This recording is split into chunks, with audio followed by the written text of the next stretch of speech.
Sloth इतने धीमे क्यों होते हैं?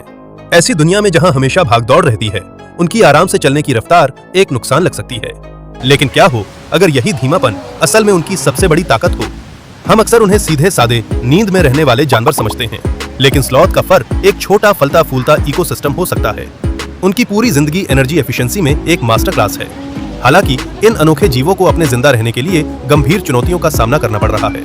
आपको यह जानकर हैरानी हो सकती है कि हाल ही में सदर्न मैंड स्लॉथ ब्रैडिपस क्रिनिटस की पहचान के बाद अब स्लॉथ की 7 पहचानी गई प्रजातियां हैं। और जबकि हम उन्हें 2 पैर वाले और 3 पैर वाले में ग्रुप करते हैं, ये दोनों परिवार असल में दूर के रिश्तेदार हैं, जिन्होंने पेड़ों पर रहने की अपनी लाइफस्टाइल अलग अलग डेवलप की है।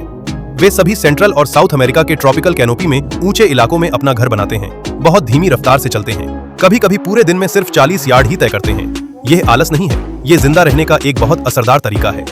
लेकिन ये जानबूझकर बनाया गया लाइफस्टाइल उनके सबसे बड़े खतरे। हैबिटेट के खत्म होने से कोई बचाव नहीं है। जैसे जैसे जंगल साफ हो रहे हैं, स्लॉथ जमीन पर चलने को मजबूर हो रहे हैं, जहां वे शिकारियों और ट्रैफिक के संपर्क में आ रहे हैं। कुछ स्पीशीज के लिए स्थिति खास तौर पर गंभीर है। मैंड स्लॉथ को कमजोर माना गया है, जबकि छोटे पिग्मी स्लॉथ पर बहुत ज्यादा खतरा है। जंगलों की कटाई के अलावा स्लॉथ को बिजली की लाइनों के संपर्क और पालतू जानवरों के गैर कानूनी व्यापार से भी बड़ा खतरा है, जिससे उनकी पहले से ही कम होती आबादी और भी खतरे में पड़ रही है। तो मदद के लिए क्या किया जा सकता है?